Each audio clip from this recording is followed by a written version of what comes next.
early morning joy flight for a pilot and his two friends turned sour when over the Wadigan Mountains south of Cessnock he experienced mechanical problems with his Cessna plane and crashed into thick scrubland, cutting trees in half as it cartwheeled to a halt. Amazingly, all three walked away from the crash, alerting a group of people camping nearby. Oh, we were asking whether they were all right, and they said, yeah, we're fine. And he said just a bit thirsty and they wanted a drink. But they were fine, probably a bit of shock. It being Easter Sunday, they've been blessed in some way. Having viewed the crash scene, they're extremely fortunate people.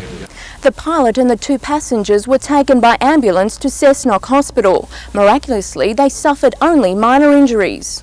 Once the two men and one woman were out safely, emergency crews turned their attention to the plane's 135 litres of highly flammable fuel. Both the tanks of the plane have a slow leak, and at the moment we're waiting for a fuel tank to come and drain both tanks so the area is safe. Both the pilot and two passengers were released from hospital late this afternoon. Tanya Carlisle, NBN News.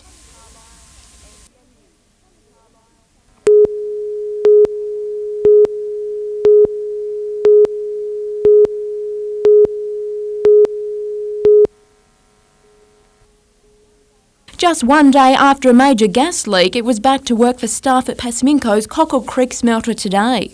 The column which sprang a leak yesterday has been shut down. Precautionary measure, we had 6 of those go to hospital just in case for observation. Most of those were released last night and the last one early this morning. The 5 people, they were looked at the hospital last night and also released last night as well. 2 separate state government departments will investigate the incident. PA have already been on site, we've had talks with those.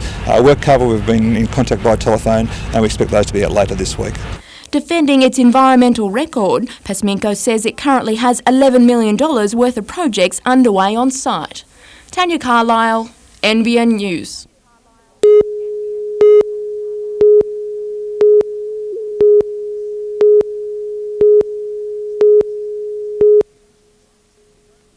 It was only right that Ben Kennedy and Bill Peden were late for this morning's review of the match. After all, they did leave yesterday's win to the final few minutes against Parramatta. After scoring 2 tries himself, the second rower put Peden away to take the game.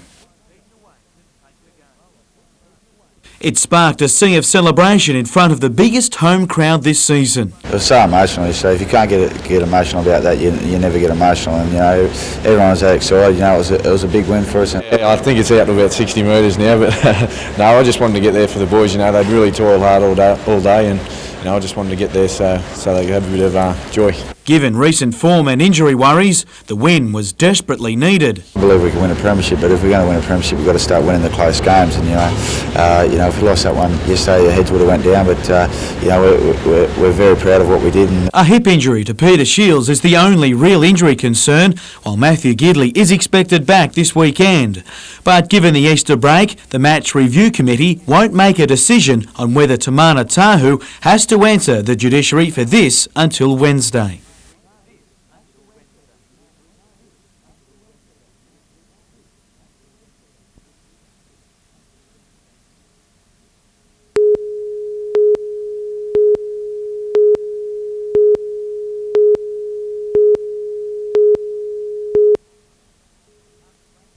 After breaking Michael Doohan's 12-year-old lap record during qualifying, Kevin Curtin was the one to watch in the feature tourist trophy event.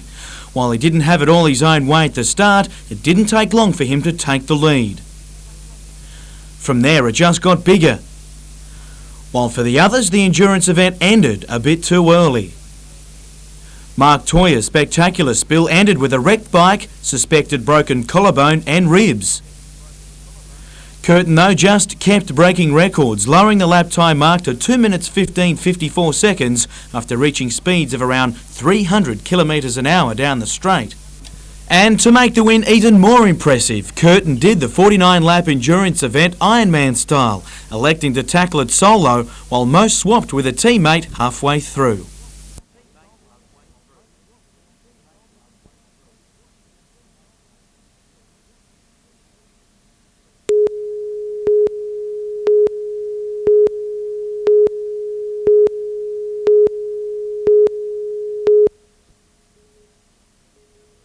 When you travel Australia competing in motor racing events, this is the way you see the countryside. Newcastle's Steve Jones was one of more than 200 drivers taking part in the MG National meeting being held in Newcastle. Today's hill climb was the highlight of the 4-day meet. MGB Roadsters competed alongside the latest models, as well as classics like this 1932 MG J3. They're all been anxious to get a run at this track. They are running over a shortened version today. We're running 550 metres, with the normal hill climbers run over just over 1 kilometre. The national meet was last held in Newcastle in 1985, the presence of the drivers and their passengers ensuring a busy weekend in local motels. It's a very big movement, the MG mark throughout Australia. We have visitors here from overseas this weekend competing. One guy actually brought his car out from America to compete, and it's a big thing that everybody within the MG movement looks forward to every year. It's an Easter weekend where for the drivers, getting there is more than half the fun. Paul Lobb, NBN News.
Singleton Army Base was home to many soldiers around the Vietnam era as a training camp for young men. But today it was more like a museum, as dozens of Vietnam vets toured the facility as part of Anzac commemorative services and to remember the fallen from battles since the First World War. Some of these fellas haven't seen one another for 32 years. And while tomorrow marks a special day in remembering the original Anzacs, the Vietnam Veterans Tour has also provided some comfort for our more current soldiers. Yeah, we're always here to tell a few lies, have a few beers and let the wives meet a few of the guys that they've heard of for the last 32 years but now can put a face to them. These diggers will join the rest of the nation tomorrow for one of the many dawn services. Meanwhile, a 20-year-old band has made a moving contribution to the upcoming commemorative service, recording 12 tracks for an Anzac Memorial radio presentation to be broadcast nationally tomorrow. Lonely crosses. I'd like to help everyone understand that it's, you know, people our age and it's just a terrible waste of life.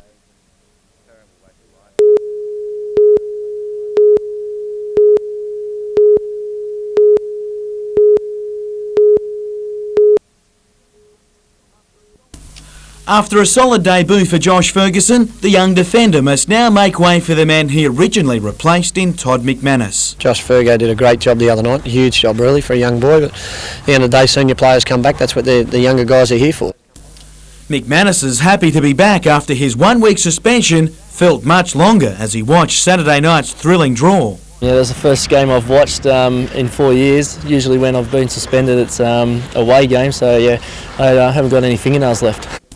Andy Roberts, meanwhile, sits out after his red card, Brad Widgerek getting his return to the starting side, while there's a spot on the bench up for grabs as well. It'll be a toss-up between probably Robbie and Jeffsky and Jucknowitz at the moment. Peter Jucknowitz has got a chance to come back in as well. With such a tough run home, a win would release mounting pressure on a top 6 spot, and considering Sydney United sits in the cellar, you'd think that's a formality, but nothing comes easy at Edensor Park. And next week's a hell of a week with 3 games in a week, and South Melbourne twice and Parramatta in between. It's not a great last week of the season, so you know I'd like to be at least celebrating overnight. You know, if we can get our 3 points against Sydney United. Jim Callanan, NBN News.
And around Lake Macquarie, parades and services honoured the fallen. Hundreds of people lined main streets to remember.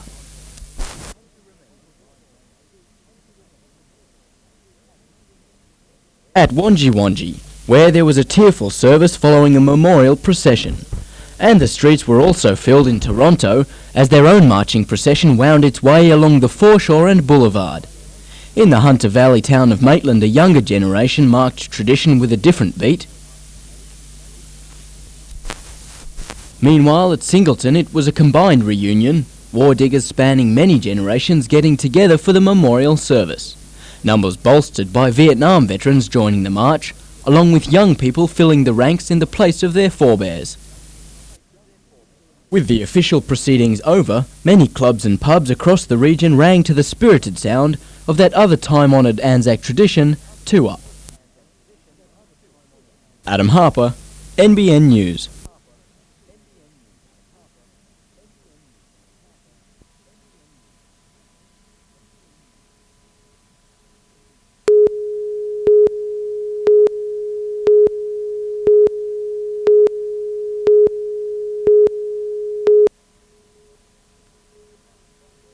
No point buying a ticket. Passengers left the ferry with flyers instead. We won't be collecting fares until such time as we are able to sit down and negotiate a satisfactory outcome with State Transit. The Maritime Union is waging a campaign to improve pay and conditions for ferry deckhands. It is also targeting occupational health and safety issues such as access to the ferries and lack of security for deckhands who collect money. The union says delays in enterprise bargain negotiations are part of a hidden agenda. 5 years ago there was wage parity with the deckhands in Sydney. We think deliberately that the wage rates have been driven down here, and we think that that's a part of the campaign to remove the ferry. State Transit says it is continuing enterprise bargain negotiations in the hope of resolving the dispute quickly and rejects any suggestion that the Stockton ferry will be cut. David McElwain, NBN News.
I hope to finish my apprenticeship and keep going on and being a mechanic and do a bit of driving and that sort of stuff.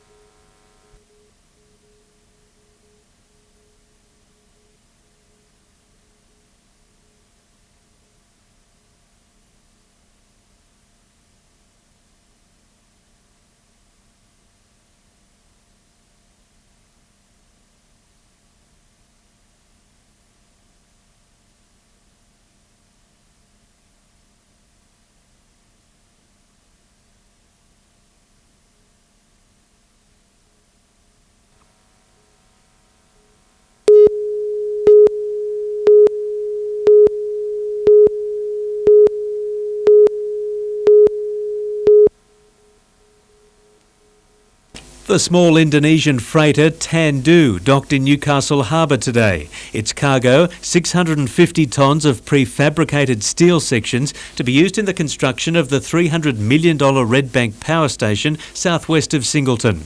Locked out of the wharf, angry manufacturing workers say their jobs are at risk because of cheap imports. Oh, it's totally unfair. I mean, to take jobs away from Newcastle.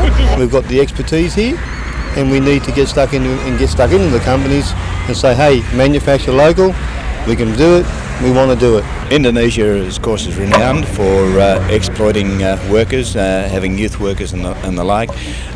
What we're being faced with is unfair competition from overseas.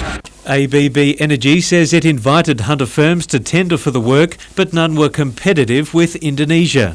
The Manufacturing Workers Union says there's at least 2 local firms in Newcastle and at Coffs Harbour capable of making these products. Both those firms have recently shed staff because of a lack of work.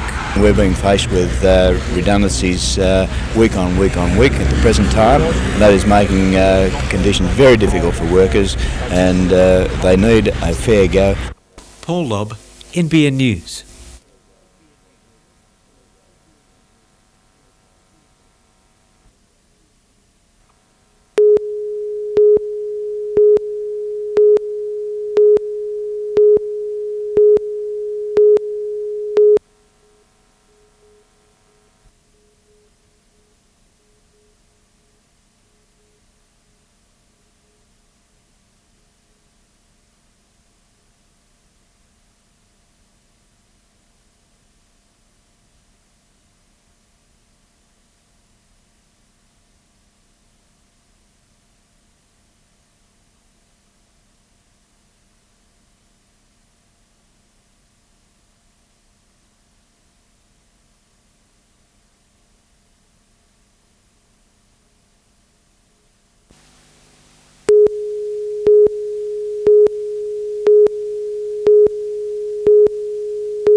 The outspoken Newcastle-born Archbishop is back in town a week after his inauguration. He stepped into the limelight with controversial comments about the resurrection of Christ.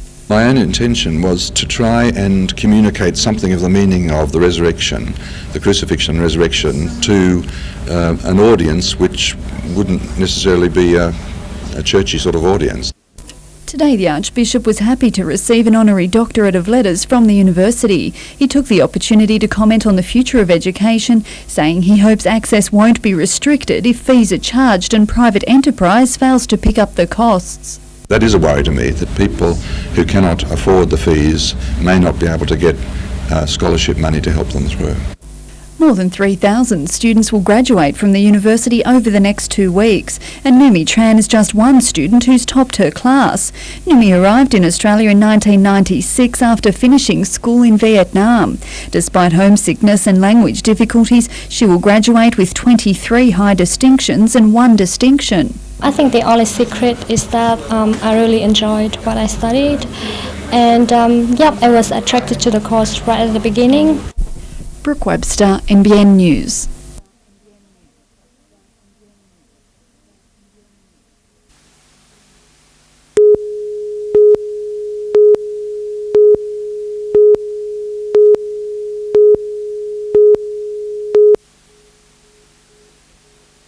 There was little left of the Dapcos Rural Supplies store after the early morning blaze. $600,000 worth of stock was destroyed, along with the store owner's faith in mankind.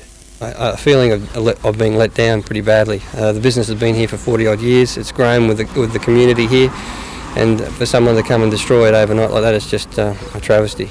A passing motorist raised the alarm around 1 a.m, further adding to the danger for the 6 fire units that responded, uncertainty over a potentially deadly mix of burning pesticides and herbicides. Trying to not so much identify the chemicals, but just there's so many, and getting a cocktail of them together, you don't know what you're getting.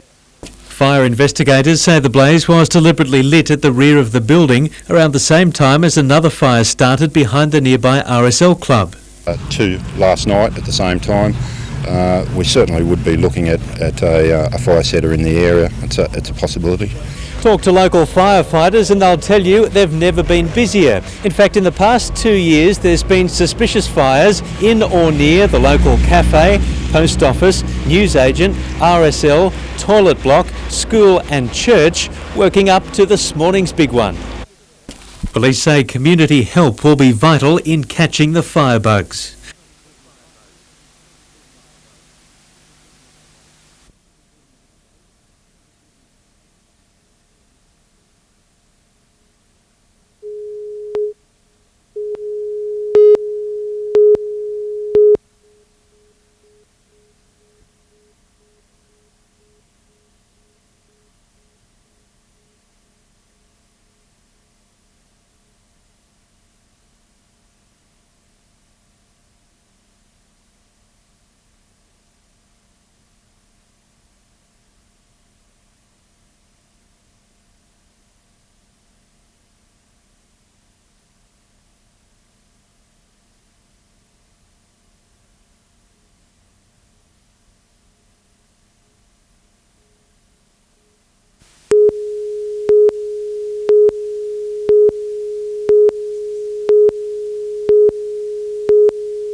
It was the first time a National League game had been played at Newcastle Entertainment Centre, and it soon lived up to expectation.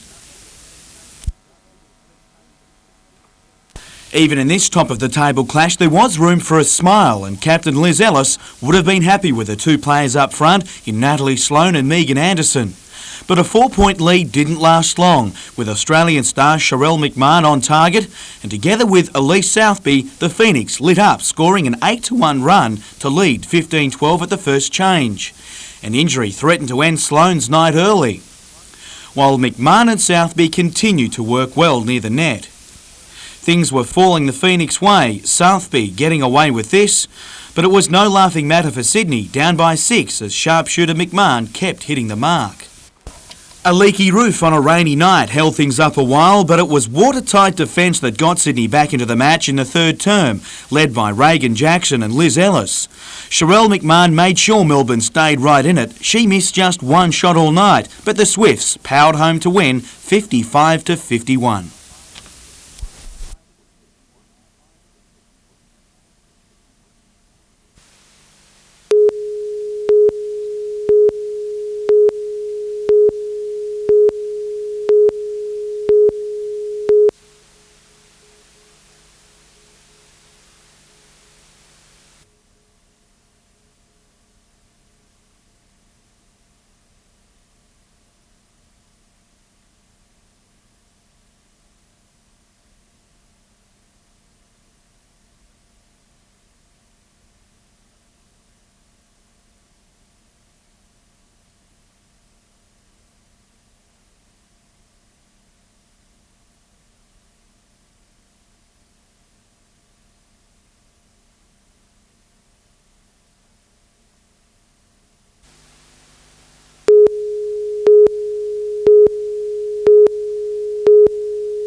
Dropping a stubbed-out cigarette butt will cost you money, and it's just one in a range of fines being introduced in all council areas in the state. Changes to littering laws wipe out the existing $200 across-the-board penalty, replacing it with a tiered system. Fines start at $60 and reach as much as $750. Someone was to throw out a lit cigarette butt from a vehicle, that would be a $200 fine. If someone was to perhaps leave a glass container in a public place, i.e. a park, that would be a $375 fine by the nature of the risk to public safety. The new system is aimed at introducing fines appropriate to the severity of the offence. But although the penalty for leaving rubbish behind is a costly one, cleaning up the environment relies mostly on the public's sense of responsibility. Council does have a range of officers that can enforce the existing provisions, and that will carry forward to the new legislation. I guess the interesting thing is, in relation to these types of offences, council officers do need to observe the offence occurring and gain the necessary evidence to issue either an on-the-spot infringement notice or to take legal action through the courts.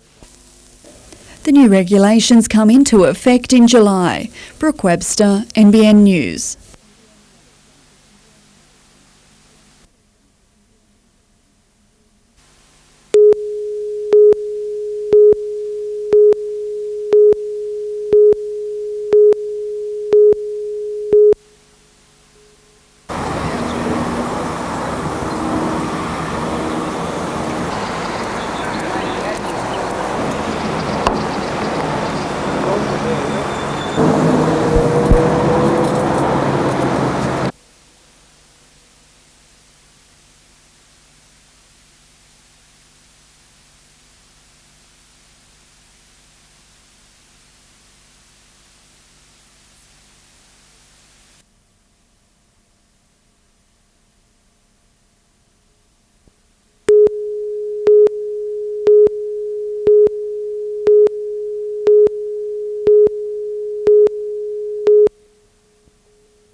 Fire had taken a firm hold of the Weatherboard Iron Cottage when fire crews from West Wallsend, Cardiff and Lake Macquarie Bushfire Brigade arrived.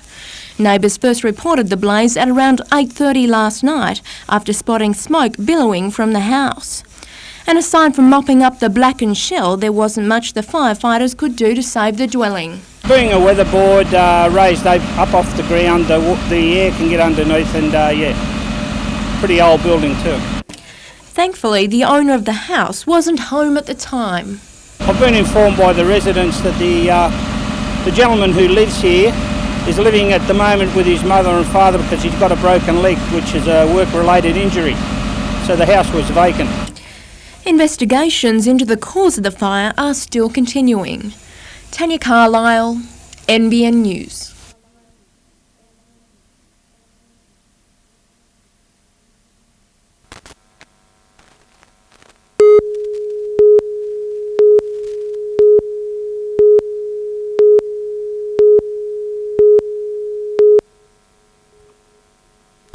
Newcastle Council is set to bring in a budget noteworthy for at least one thing. The rate rise will be set below the state government's cap of 2.5%. But at an official launch today, the grand scale of the plan was showcased further by the council's general manager, Janet Dorr. And she says tourism and more money for sports facilities and maintenance programs will be the big winners. All projects now up for public debate.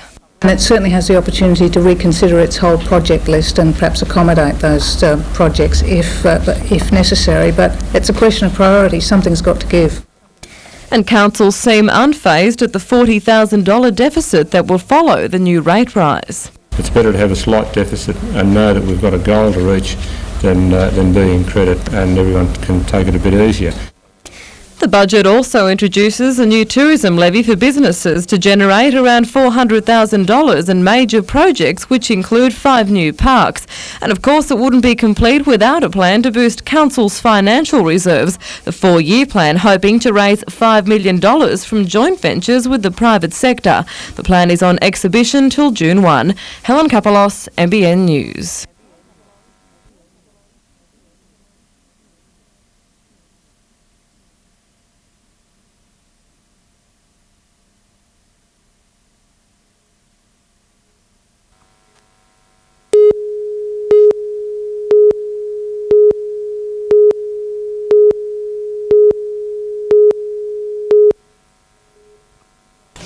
Australia may be on the eve of adopting its biggest ever tax reform package, but talk to taxation workers and they'll tell you that businesses are far from being prepared.